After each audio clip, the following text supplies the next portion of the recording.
Hey, everybody, what is up? Happy Friday, May 16th. We're getting close to the whole maypole thing. When is the maypole? Should be around here at some point, right? Some kind of a traditional day that's celebrated. And they do these dances and everything. I think we already passed. That was May 1st, wasn't it? Ah, man, we're past it. I missed it. Damn it. Well, happy May mid for everybody out there. You are live on Shally's Alley with our special guest, who is also a podcaster. I should say, actually a renowned podcaster, as opposed to the very obscure podcaster that you're listening to right now.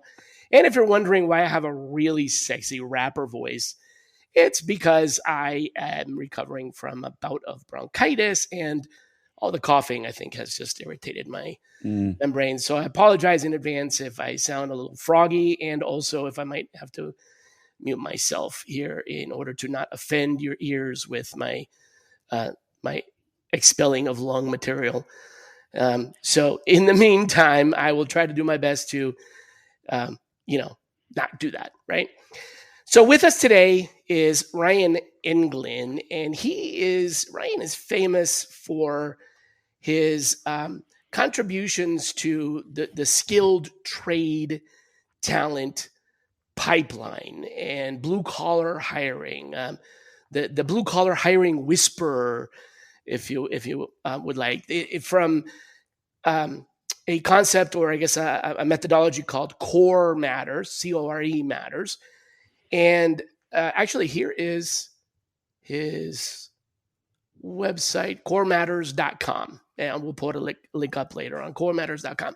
So with Ryan, I wanted to bring him on. He was actually, Ryan, you probably don't know this, but you were recommended to be on the show by someone that said, you know who I'd love to see? I'd love to see Ryan coming in and talking about high volume recruitment marketing and blue collar hiring. And it's something that we need. And I don't hear a lot about that. And so, I was like, wow, okay, cool. So I reached out and I thought, this is good for our audience. Not everybody engages in this kind of hiring, but also not everybody engages in the kind of hiring that I do. So it was really good to bring you in as a counterbalance to that and really explore how business owners can kind of ditch job boards and all the outdated tactics of, like, I want to say pay and spray, post and pray, all that other kind of, carpet the world with advertising and just see who applies, right? And actually focus on recruitment marketing that is specifically designed for essential workers, on the ground, boots on the ground workers, frontline workers, whatever other euphemism you want to call it. So that is what Ryan's specialty is. And I'm just going to kind of let the cat out of the bag with hopefully I don't steal too much of your thunder here. With Ryan, hiring isn't HR's job. It's everyone's job. And your organizational culture is your magnet. So essentially something I talk about all the time, which is empowering your entire community to be deputies of your hiring culture, is second nature to Ryan's discourse on why post and pray is dead. So why don't we start with that? Can you, first of all, say hi to everybody? Hi, everybody. All right. Sorry about that. Can you tell us why is post and pray dead, and who killed it? I don't know that it was ever alive, but you know it what? was all we knew. It was a Frankenstein kind of monster, right? Yeah, it was all we knew. Hey, evolved from like smoke signals, send help. Yeah, definitely evolved from the coffee grams they used to have at the restaurants, right? The town crier. Wanted ad. Now hiring, baker needs an apprentice. Yeah, exactly. The thing is, I don't think a lot of people understand how this process really works. They give it to the HR team, who every HR person I've ever met hates sourcing. They hate recruiting. They just like, I want to focus on our people and our benefits packages and our training. And I want to focus on those things, the compliance side of things.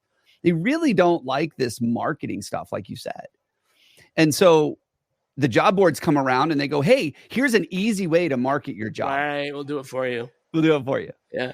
And then, but if you think about it, think about this for a second. Indeed. So I have I don't really have a love-hate relationship. I really just don't like Indeed.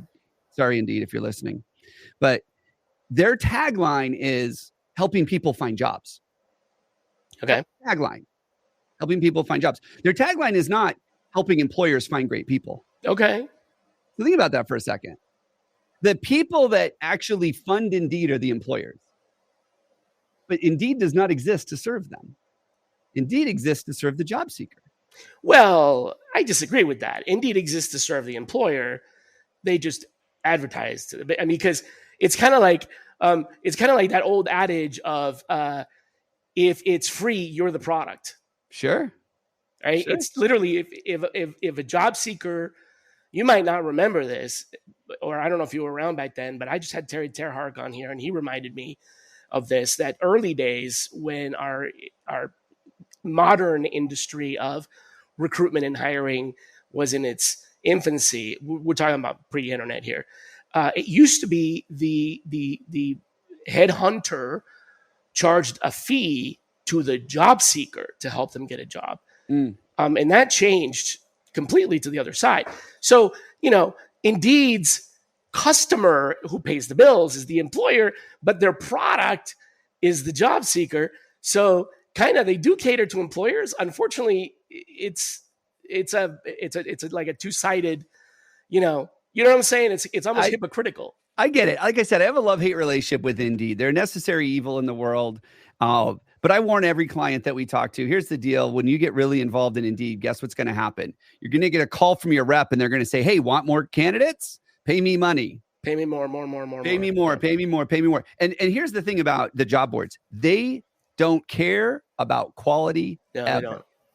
No. Ever. And there's this whole are because they've got some of these new contingency-based pricing models. I was going to say, there's these like click, not click tracking anymore, but like apply. So you pay us when someone applies, but that doesn't. All that does is changes from pay to click, or pay for impression to pay to click to now it's pay to apply. It really is just changing the needle. But either way, it's whether you clicked, whether you read it or clicked or applied, still doesn't necessarily mean you're qualified. I think we should have a pay to interview. Like if a candidate gets interviewed, then I'll pay. But everybody else is just traffic.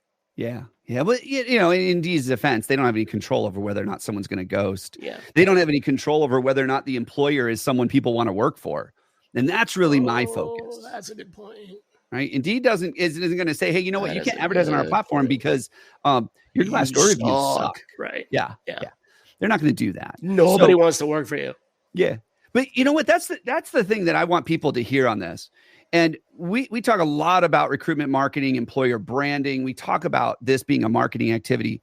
At the end of the day, if you're an employer and you're saying no one wants to work, everybody's lazy, everybody's entitled, I can't find anyone good, I want you to take a second and just pause and ask yourself this question. Is it that no one wants to work, or is it that no one wants to work for you? Yeah. And that's a big distinction. And it hurts. And it's hard. And what I find is that the bigger an organization gets and the farther executive leadership gets away from the front line from that, the less they think that they are part of the problem. The more they think people should want to work here. Yeah. Like we're a number one company in our industry. Everybody should they should be lining up to work here. Well, not necessarily. Well, you look at the marketing stuff. So we do a lot in the blue collar space, and I pick on service contractors a lot because they do this. There is this thing that they do to attract customers that is hurting them immensely when it comes to getting good people. What they do is they post on their website, we're available 24/7. We're available on call. We're available on the weekends. We're there when you need us. We believe the customer is always right. We are here to serve you. What does the job seeker read it when they see that on your website? Because you're not marketing. I rarely see that. I can tell you what I think when you say all that. That's a lot of work. I'm going to be constantly working. I'm overworked. I'm never going to see my family. Not going to be able to go to my kids' games anymore. Yeah, right. Yeah. Like, I mean, all this stuff that I live for is gone if I come work for you.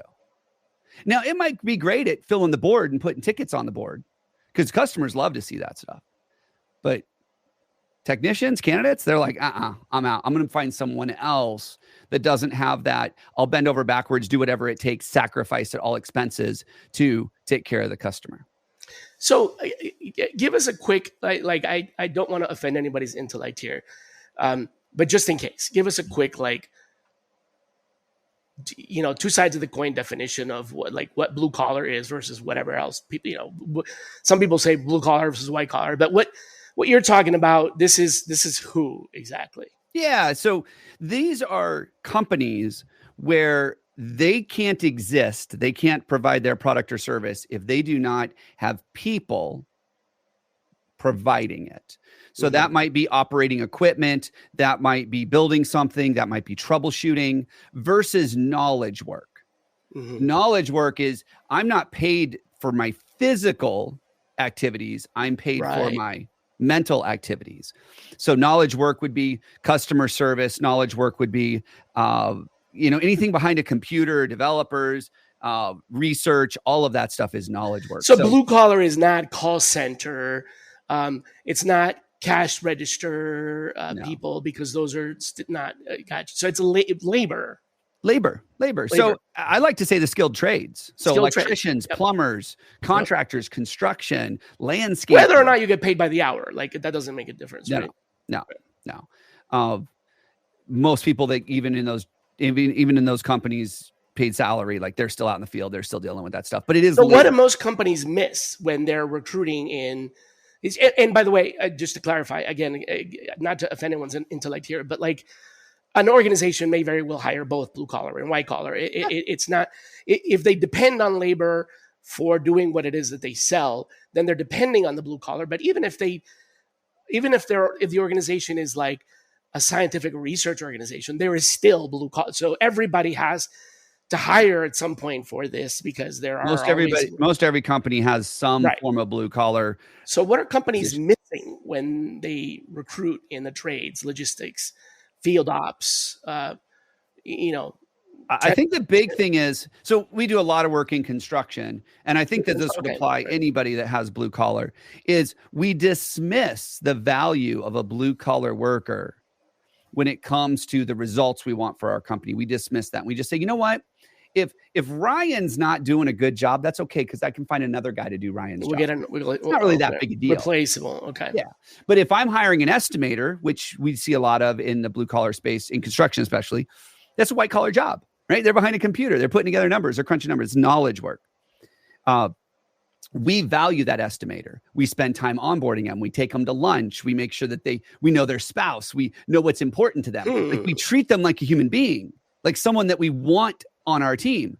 But when it comes to the blue collar worker, it's like, well, I only pay them $22 an hour. Why would I invest more in them? And my argument is, are they any less a human being than the white collar person? Well, geez, man, by that definition, I don't know how much people make in the military in the first, couple of ranks of, E2, E3. I mean, those are essentially blue collar workers, right? They're the people that are in the front lines, carrying the equipment, or whatever. So they're not exactly getting paid. They're not knowledge workers.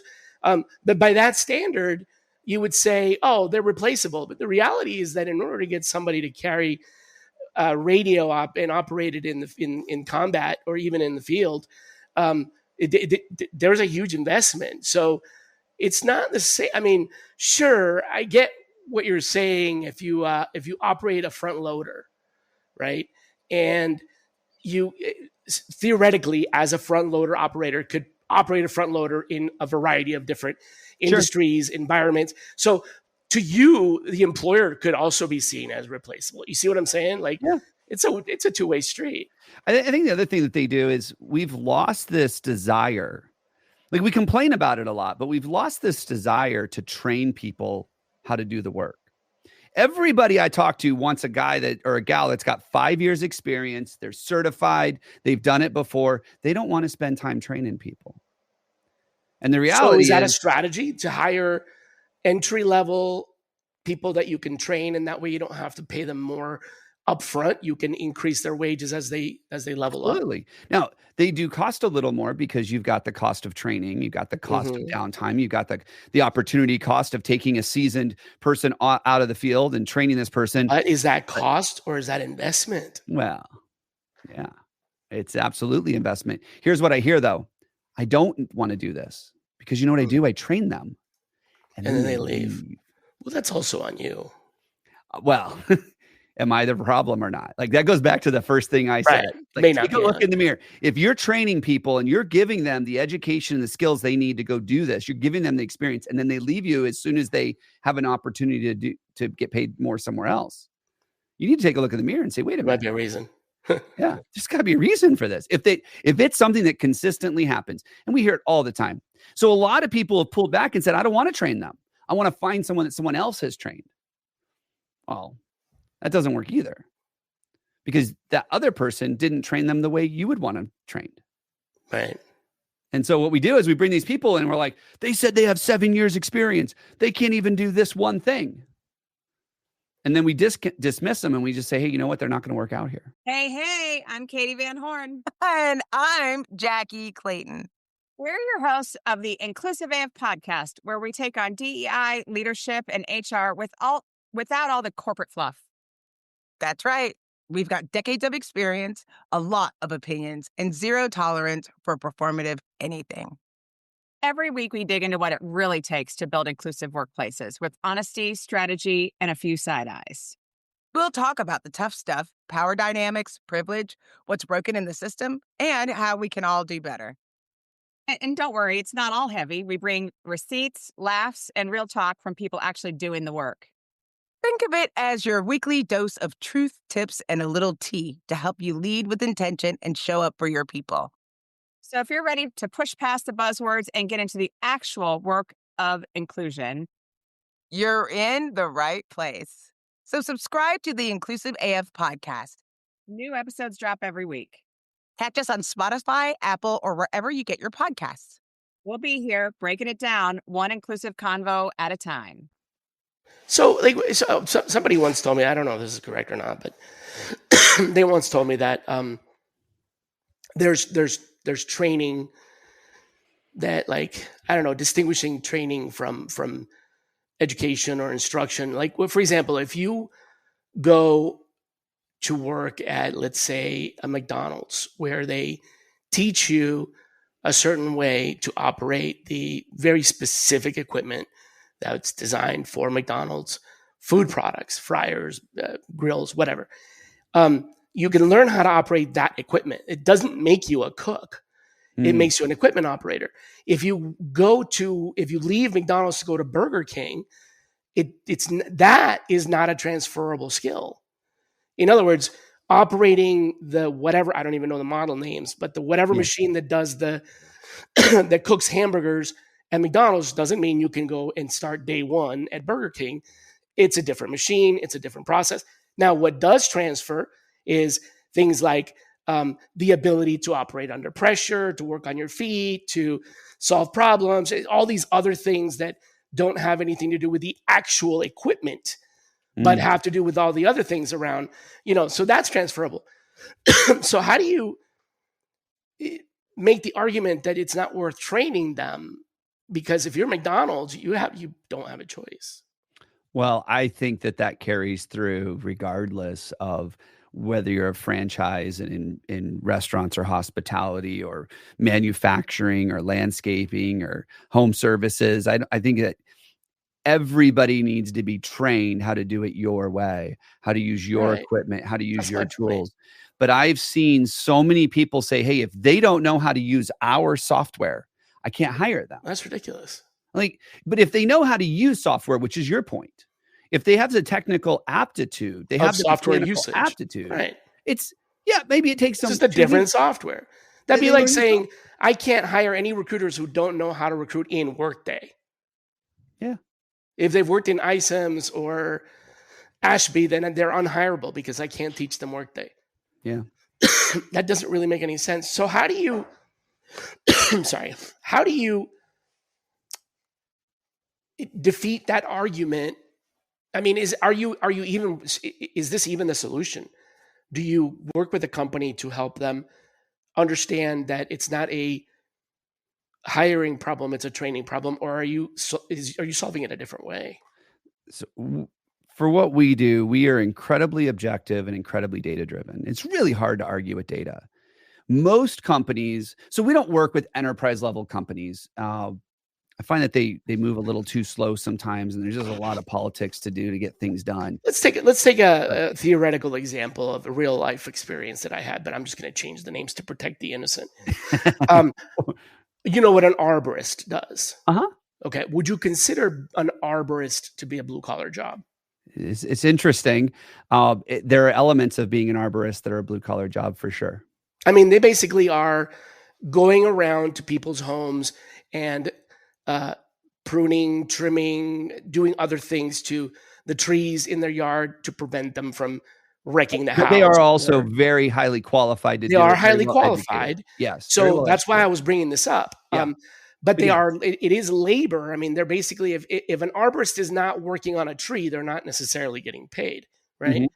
Maybe, I don't know, but like, I'm just thinking that's what their job is. So take that, for example, in that kind of a setting, you could argue that someone who knows how to take care of trees could take care of trees for any employer, right? Yeah. But I mean, I'm sure the science of taking care of trees. Yes. The science of taking, the arbory part. I don't know if that's the right thing, but I know what you're talking about. I just had an arborist come out here, and the arborist, by the way, was the sales guy. Well, that's how I was going to, yep. And then he had a technician come out who was not a certified arborist, but they understood enough about how to do what the arborist wanted. So the technician is the blue collar worker.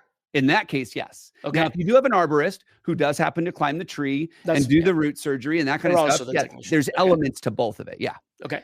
So let's take the blue collar aspect of arborists. Yeah. Not to say, because I was going to bring that up, but you defeated that one. So sorry. They're the ones. No, this is actually what I wanted to go with, is that there's always there's a line, right? Yeah. Where it gets blurred. Like somebody could be a blue collar worker, laborer that has intimate knowledge of a company's functioning in a way that makes them essential to that company.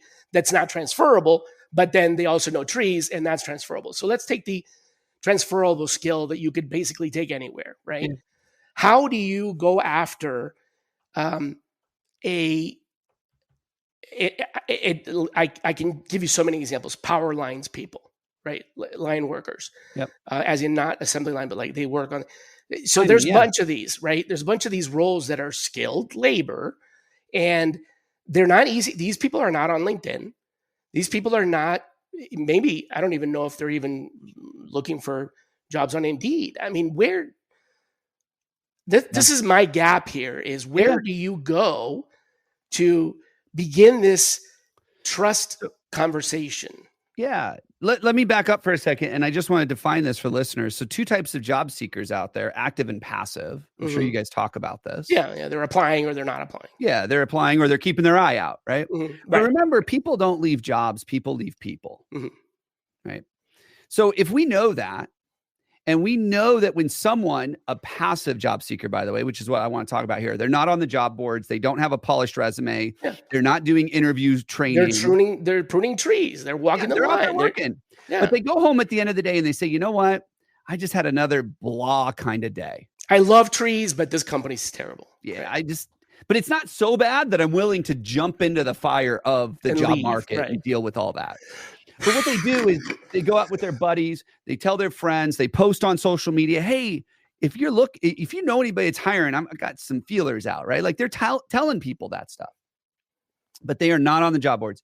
Here's the thing with passive job seekers. Here's what I found is if you want to get in front of them, you have to be there when they're ready to actually talk to somebody. Because if I want to leave. Okay. Right. I have to get to the point where I am ready to tell my boss that I've quit. So I tell that people quit twice. People quit every job twice, once in their heart and once when they turn in their notice. We need to be there once they've quit in their heart so that we are the employer of choice. We are the company that they think of first. Yes, and when they are out with colleagues, buddies, peers, whatever, and they tell them, "Man, I'm ready to switch companies." That person who works for your company is the recruiter. Well, let's talk about that for a second. You said it earlier. I loved it. Deputize your entire team. I asked companies, how many people you have in your company? Go 250. How many people are responsible for recruiting? I have 2. No. 250. You got 250. That's trick question. But here's what happens. We do not equip the other 248 people with the scripts, the skills, the training, how to have the conversation, how to listen for the right things. We don't teach them this stuff. And then what happens is we've got a bunch of people that are unskilled in recruiting, a bunch of people that are unskilled in having a pain conversation with people, or even being able to explain what's going on. We have a bunch of people that have no idea what they're doing out there, and we hope they recruit for us. And so I have this cartoon I've shared on LinkedIn a couple of times. Think about this for a minute. If I've got a blue collar worker, a crane operator, for example, right? That's kind of the arborist, right? Skilled technician. I mean, they're in an air-conditioned crane cab most of the day. Is that really the same as being an iron worker or a pipe layer? Probably not, but it is something. So let's say that we've got this crane operator. This guy knows cranes, right? He knows how to operate a crane. But then we say, hey, if you know anybody, can you let your buddies know that we're looking for people? So what does he do? He goes home and he's got two things going through his mind. Number one is, do I really want to refer this person? Because if it doesn't work out, that's on me. That's the first thing going through his mind. The other thing going through his mind is, I don't really know how to do this. So what he does is he calls up his buddy and he says, hey, Scott, hey, I know you've been thinking about looking for a job. I wanted to let you know that my company's hiring. And if you are okay, now I know it doesn't go like this, but think about this for a second. If you're okay, could you tell your wife that you're going to quit your job that you have today that's paying the bills? Could you tell her you're going to quit your job and come work for my company? And by the way, when you do that, here's the cool part. You ready? Exciting stuff. My boss is going to give me $300 if you're there 90 days. Like, think about that for a second. That is what we were asking our people to do. We're asking our people to go tell their friends and their family, quit the job that is providing security for your family and come work over here. They don't know how to have that conversation. They don't know how to talk about that stuff. And so we spend no time equipping people how to do employee referrals. We spend no time on those things. And then we're disappointed in the results.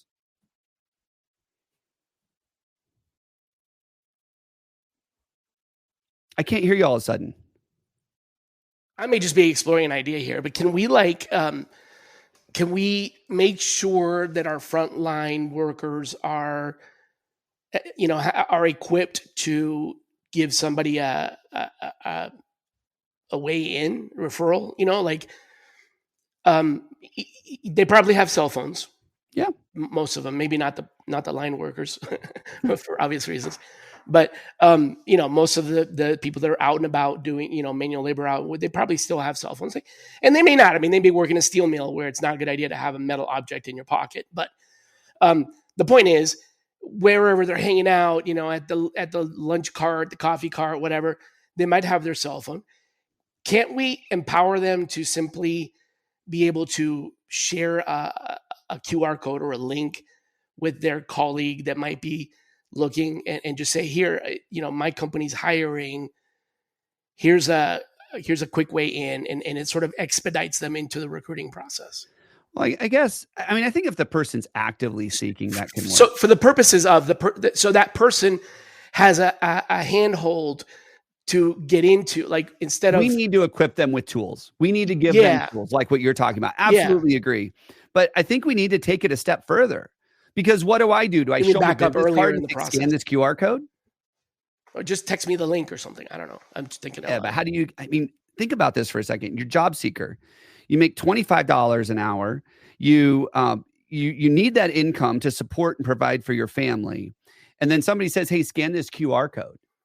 Are you willing to sacrifice what you have, the devil you know, for the devil you don't? Employers do not have good reputations in blue collar.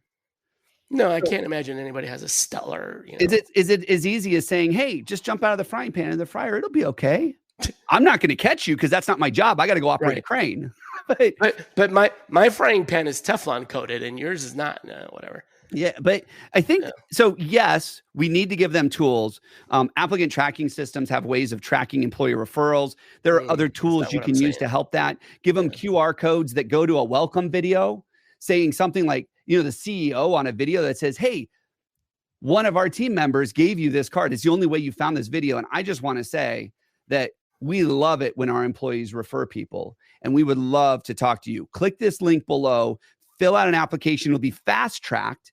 And because you came from an employee referral, we guarantee you a first interview. That can go a long ways.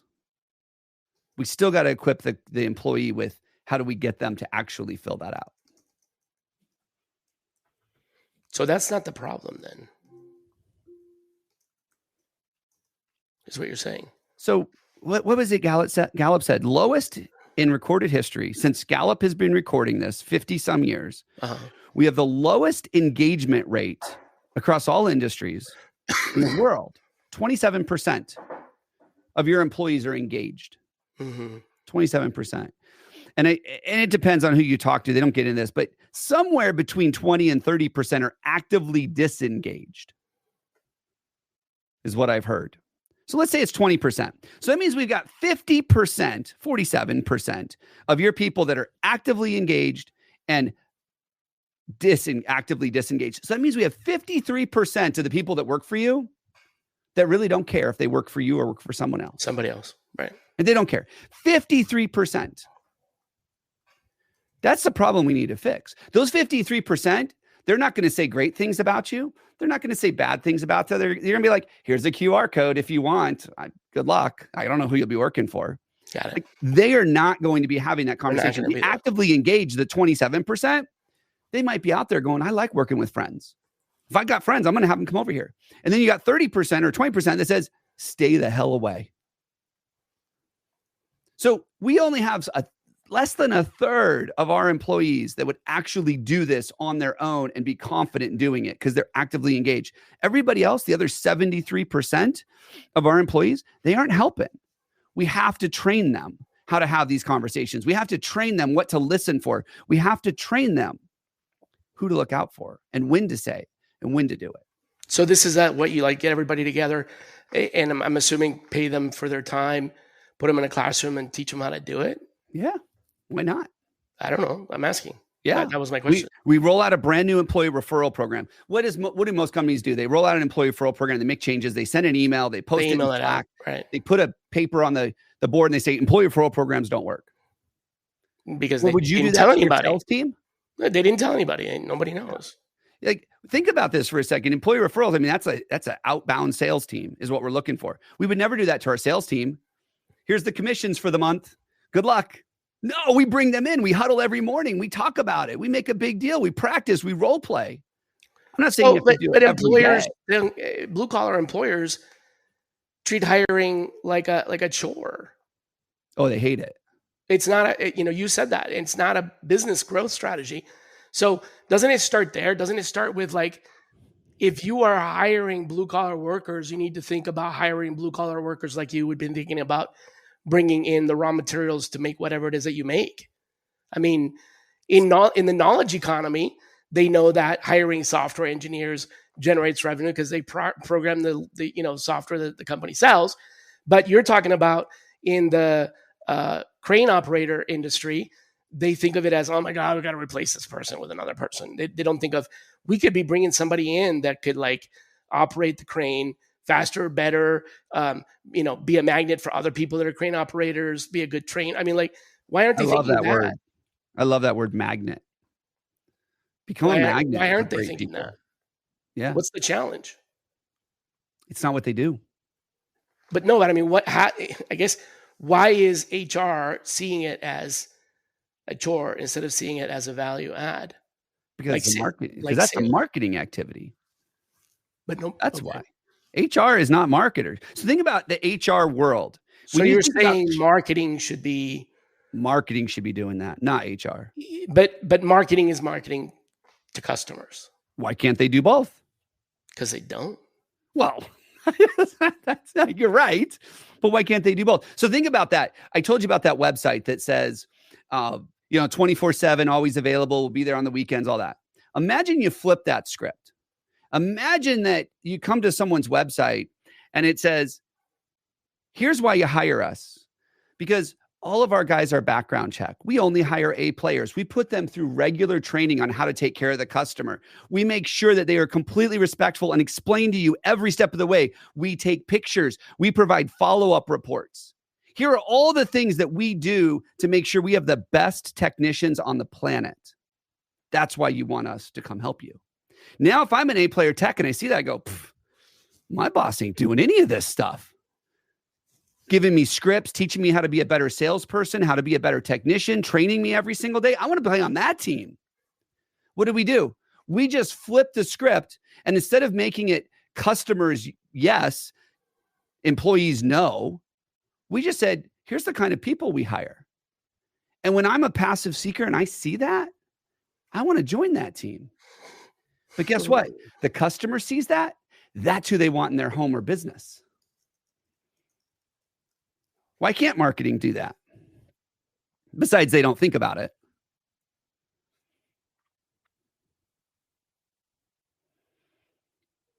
So I had a guest recently that was discussing basically that. You might know him. His name is Dart Lindsley. He and I used to work at Cisco 5 careers ago. And his framework is about rethinking work itself, not as a job that needs to be filled, but as an experience that needs to be designed and sold to employees. It sounds like what you're saying is what he's saying. You're coming at it from two different directions, but arriving at the same conclusion. His point was that, we should treat employees as a customer, basically. Yeah. You know what I'm saying? Like, yeah. Make the employee, sorry, did I say employer? I meant employee. Make the employee a customer, just like you're saying, make the customer. I think it's the same thing. So almost like I think so. We should want people to want to work here as opposed to you're replaceable. But that seems like it's a mindset change that would be way. It starts at the top, right? Okay. Like that has to come from the top. And you mentioned the word experience. We actually call that the employee experience. Mm-hmm. And I've talked about this before. Yeah. There are 3 types of experiences in every company. The brand experience, what people see. The customer experience, why they buy. Yep. And then the employee experience. And I use an illustration of an apple. So when I buy an apple at the store, I buy it based on how well it looks on the outside. Yep. The skin of the apple. That's the brand experience. But what I'm really after is the flesh of the apple. I want a snack or I want to bake something. Mm-hmm. And so as long as that's good, the customer experience is good, the flesh of that apple is good, I'm going to buy and I'm going to repeat and I'm going to tell people and all that. But the core of that apple, the thing that makes sure that apple is healthy is the employee experience. And nobody eats that. Nobody eats that. So we don't pay attention to it. But do you understand that if you take care of the core of that apple, it will produce a healthy apple. It will produce healthy seeds, which you can then go plant and make more trees and have more apples and abundance and abundance and abundance. And here's what happens. When you take care of the employee experience and you put all your effort on that, in blue collar especially, who provides your customer experience? Yep. Sometimes it's the blue collar worker. It's the employee. Yeah. So if the employees are happy and they're engaged and they love it and they're bought in and they're sold and they're committed, guess what they're going to do? They're going to take great care of your customers. So we don't need to put as much effort on the customer experience. We can put on the employee experience. Got it. So I think, yes, we are saying very similar things. We are. I wanted to ask you about the garbage applicant flood, but I'm realizing that that's really not what you're about. And it's not going to help us. We deal with it. Yeah, I think that's not the problem. So let me ask you the other question that I wanted to ask you about, which is ghosting. You are probably seeing much more ghosting in skilled labor than most people even realize exists. Correct. There's a very big, I don't even know if this is talked about or not, but there is a vanishing act that is very common in skilled labor. People literally just don't show up to work one day. And I'll tell you, I'll give you a little bit of a taste of an experience. My daughter is of age now where she's looking for work, summer jobs, places. She's a late teen, 17 basically. And she's had 2 jobs that she got fired from through arguably no fault of her own. The first one, the person who hired her and said, "Yeah, you sound like the right kind of person. Love to have you work here." The person who hired her, she never saw that person ever again. On the first day that she shows up to the job, there's nobody there. No training, she didn't even know how to report her time. Yep. And then somebody shows up on her second or third day that, is like, "Oh yeah, I'm the manager of this place." And that person, again, doesn't give her any training. And then 2 weeks go by and she gets fired via text because she didn't know how to do the job. And she's like, "What? Nobody even." So that's one experience. So then she went to go work for a fast food company that pretty, let's just call it fast casual. Yeah. And she had a great manager there that like trained her and was really taking her under their wing and was like, "Here's all the things you could do. If you see this, do that." And, this is blue collar. I mean, she basically is working in the kitchen in a restaurant, right? Yeah. And he's like, "These are the things that you can do to get ahead. If you call this out, if you clean the grease trap, people will appreciate it. You don't have to, but if you do it, you get noticed and stuff like that." And then she shows up one day and he's not there. And then she's like, "Well, what's my schedule?" Nobody knows. "When am I supposed to come in next week?" Nobody knows. "Who do I report to?" Nobody knows. The person who ran this operation left, like just didn't come to work. And I'm hearing that happens a lot. Yep. What is going on? So there's 2 things. So we see ghosting a lot in the recruiting process. Scheduling as interviews. Well, right. People apply, they never hear back. They no-show interviews, they no-show day 1. Right. They quit within the first few days. Right. So that's exactly what I'm talking about. Yeah. So here's what I've learned. If someone quits in the first 90 days, someone leaves in the first 90 days, either you asked them to leave or they chose to leave, they ghosted you, whatever, you have a hiring issue. You're making wrong decisions. You're vetting people the wrong way. You're moving too fast or too slow. Here's what I've seen. There's 2 things that we do to combat ghosting, especially early on. After 90 days, if someone just walks out, that's a different issue. But in the first little bit, if someone ghosts you, there's 2 things that are going on. Number 1, remember that people do not like looking for work. It is incredibly stressful. Employers do not respond to people. They're not transparent with people. They use "Hey, we'll be in touch if we." My daughter was so discouraged by both of these experiences. Yeah. One, she got fired not through her own. I mean, they didn't train her and said she wasn't. And the other one, she never got fired. Yeah. The boss just stopped showing up and she didn't have hours on the schedule. Yeah. So now she's not going to put a lot of effort into the next one because it's probably going to be more of the same, right? Bingo. That is exactly where I was going. And so what's happened is we have taught, this is the root cause. We have trained or taught an entire generation of workers that we do not care about them. That's right. That's what we've done. And that's what you're saying here. There are a bunch of different ways to onboard people. And what you're talking about is one of them. Show up. Nobody knows who you are. Nobody knows how to get you into the system. Nobody knows any of that because the person that hired you isn't involved in the process. You have a disastrous process and communication inside the company, which, by the way, if you're a job seeker, should be a huge red flag. Right? It was her first job, so. Yeah, no, I know. But if it's that bad, run. Yeah. But we taught them we don't care about them. And we've done it through things like lack of onboarding. We've done it through things like this one kills me. We see this all the time. Well, I went through the pipeline of candidates. No one calls me back. Well, how long are they sitting in the pipeline? Well, I mean, I was busy. We're short-staffed. It took me 2 weeks to get to them. Right. These people are actively looking for work. They moved on. They got an offer somewhere else. If you don't move fast enough, they will. And what are they going to do? They're going to call you, "Hey, I got another job. I thought I'd be respectful." No, they just move on. No, you never called me. I'm not calling you. Yeah. Who ghosted who first? So that's one. The other thing that we see when it comes to ghosting is, remember, people don't leave jobs, they leave people. Yeah. They're looking for a connection. They are looking for places to belong. When we talk about employee engagement, look at Gallup Q12 and you'll understand how engagement works. It's not the things you think. It's not the pay and the benefits.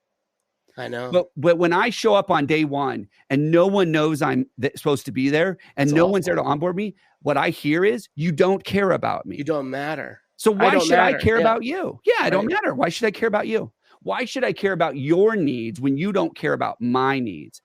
And so one of the ways we've combated ghosting is we implement a pre-qualification or a phone screen process.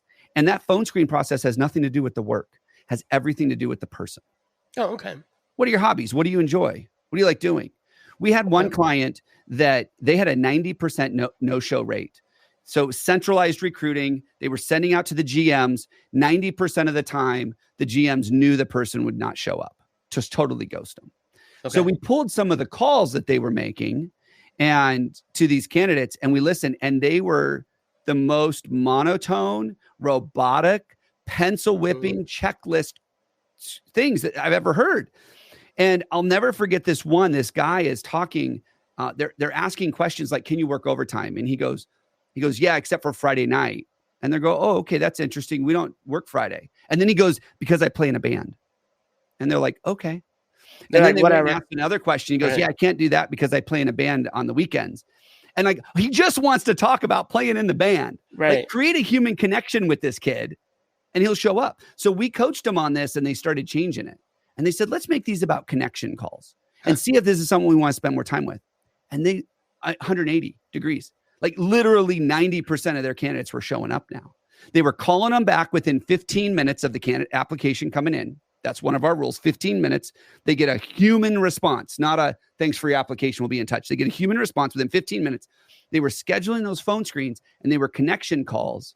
They were connecting with the candidate and all of a sudden they started showing up. It's crazy. That's pretty cool. It's all about the human element. Hard to do though. What? It seems like I'm just thinking out loud. 15 minutes. I mean, well, it seems kind of hard to do. We do high volume hiring, but we don't do high volume turnover. You see, I follow what you're saying. I'm just thinking like, somebody's got to be like, you get a text message when somebody apply or something. Like, how would you? No, they're sitting in front of the ATS. Okay. Like, this stuff's instant. Like, that's their job. It's kind of like when you have an inside sales team. If a phone call comes okay, got it. All right. Straight to somebody. Somebody's watching this is what you're saying. Somebody's watching. Somebody's being alerted on it. Yeah. Yeah. And that makes more sense. When that stuff comes in. What happens if somebody applies at 2 a.m? Well, usually there's an automation that happens. So there's something that happens automation. They come in and 8:30 in the morning. First thing in the morning. Okay. Yeah. Right. And so what'll happen is those emails will say something like, "Hey, if you've applied after hours, we want to let you know we return all our calls between 8 and 3. Would you reply to us and let us know the best time to call you tomorrow?" So we're going to do it. So you get super easy. That's great. So there are ways to get around these problems. But what I was saying was, you talked about, I forget what'd you call it? The garbage applications or something? Yeah. Right. The garbage flood. The garbage flood. Yeah. So the job boards have made it easy to go check all, apply all, right? And it's got your profile and you can apply for 40 jobs all at once because they're all about helping people find jobs. And Indeed knows that a big chunk of companies are not going to respond. So they have to give them lots of volume. Oh, yeah. And so what we've done is, and this is where we get in trouble with Indeed. So they tell us that they hate our job ads. They hate them. Every time the rep gets on the phone with one of our clients, they're like, "Hey, if you want more candidates, you need a much shorter job ad." Because some of our job ads, 1,200, 1,800 words. Okay, but what if you're describing what somebody does? I mean, well, we don't describe the work. We describe the company. We describe the boss. We talk about the company culture. If we know that people don't, what if you're describing? That's my point. You're describing something. You need words to describe. You need words. Yeah. But see, Indeed is not saying if you want more quality applicants. What they're saying is if you want more applicants. And so our focus is quality. What we found is that a 300-word application will get me a lot of candidates, a lot of that garbage flood. Yep. A 1,200-word application, 85% of the candidates that come in, I don't get as many, but 85% of the ones that come in are people I want to talk to. Yeah. It's a big That difference. makes sense. And when we take the time to hire right and onboard right and do the things that we need to do, people don't leave. So now all of a sudden, we're not constantly turning people and having to backfill. We just started working with a company. They have to hire 10 people to get one to stick. Hey, it's Bob Pulver, host to podcast. Human-centric AI, AI-driven transformation, hiring for skills and potential, dynamic workforce ecosystems, responsible innovation. These are some of the themes my expert guests and I chat about, and we certainly geek out on the details. Nothing too technical. I hope you check it out. Are you kidding? Like, yeah, that seems expensive. I don't even. Well, it's interesting. When he told me that, he goes, "What a waste of That's time." not common, is it? In the trades, yeah. 10 to 1? In construction, 7 to 1, 10 to 1, 6 to 1. I mean, I've got companies we started with. 10 to 1 is because in construction, especially, if you show up, I just hold up a mirror, and if you fog it, you're hired. Like, you showed up. Like, okay, but hold on a second. No, I heard what you said, but what about this? Is that a hiring practice or is that a recruiting practice? In other words, I'm saying we'll basically hire anybody, and if you can cut it the first day, we'll keep you. So a strategy? No, they don't use that as a strategy. They just don't know any better. Oh, okay. It's not a strategy. We have worked with some companies that have done a 3-day, like a probation or this is a 3-day thing. We're going to know in 3 days if you can cut it. Amazon did this back in early COVID. They did this. If you applied, you got an offer. I had a friend that worked at ZipRecruiter, and he was telling me what the Amazon warehouses were doing because they needed so many people because everybody was ordering Amazon now. If you applied, you got an offer. And in the offer, it said your start date is next Thursday. And what they would do is they would send this out to 500 people. And they just made offers to everybody because they found it was easier to do that and then put them in 3 weeks of training and let them scrub out. And whoever was left got to keep the job. But they found it was cheaper to pay one trainer to onboard 200 people and let people drop out as needed than it was to hire a bunch of recruiters to pre-qualify people. So they made 3 weeks of onboarding. That was the interview process, essentially. We're going to teach you the ropes. We're going to teach you that, blah, blah, blah. And at the end of it, they'd start with 500. 200 would show up. By the end of it, they'd have 30 new employees at the end of 3 weeks, which they found was more cost effective than having recruiters, which when you're doing that kind of volume hiring makes sense. It does make sense. Yeah. So let me tell you what happened with my daughter. Before we close out, you wanted me to keep this.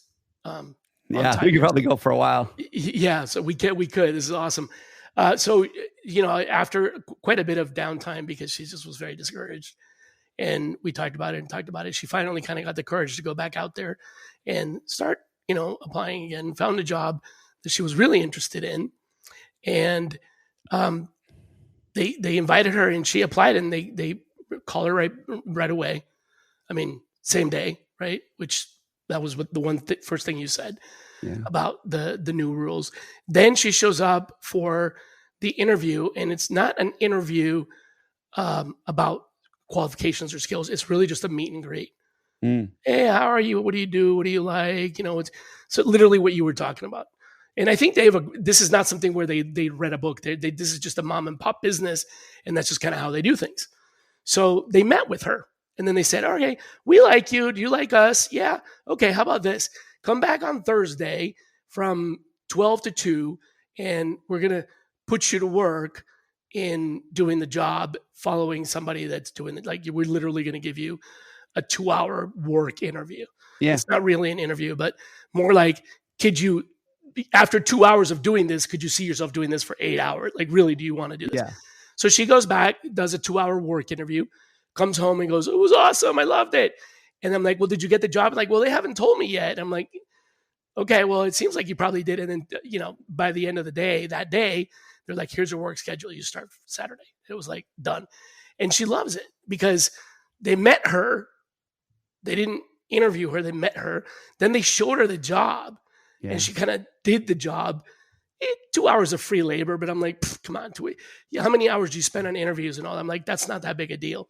And it wasn't really free labor. I mean, it was an interview, really. Yeah. And then she got the job, and it's been such a different experience. So I think that's kind of what we're both describing here is for these kinds of situations, it might be better to just have someone come in and figure out if they want to do this job. Because we call that a test drive, like what you're talking it's a test about. And drive. that Yeah. we call it a test drive.